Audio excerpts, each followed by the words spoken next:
The Bay Area is home to one of the largest Afghan populations in the world, and many people here have strong opinions about the president's announcement. NBC Bay Area's Damian Trujillo spent the day in Fremont's Little Kabul, where he spoke to the family of a man who used to work as a translator for U.S. soldiers. Nearly everyone agrees the U.S. mission in Afghanistan would have been even more difficult if not for the help of Afghan translators. Without the translators, they wouldn't know anything about the enemy intel, about the Taliban intel.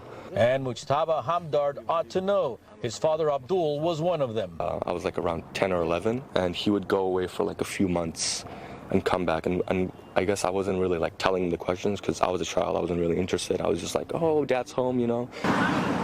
Word is now spreading through Fremont's Little Kabul community that the U.S. will find sanctuary for the translators left behind in Afghanistan. So that'll be a good idea to save some people, but actually... But Ahmed Popal says the U.S. shouldn't stop at translators, considering anyone seen as sympathetic to the West is likely to be a target when troops leave. So if you want to save, you have to think about everybody else. So we can save this group.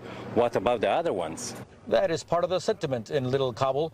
At least 65,000 Afghans call the East Bay home now. It's considered the largest gathering of Afghans in the Western world. And even though Afghan blood runs deep in the veins of Mujtaba, he considers himself an American now. Yeah, I am, and I'm proud. Proud enough to want to give back by one day becoming a U.S. police officer. And he says he owes it all to his father, who helped Americans in Afghanistan and ultimately found a future in America. In Little Kabul, Damian Trujillo, NBC Bay Area News.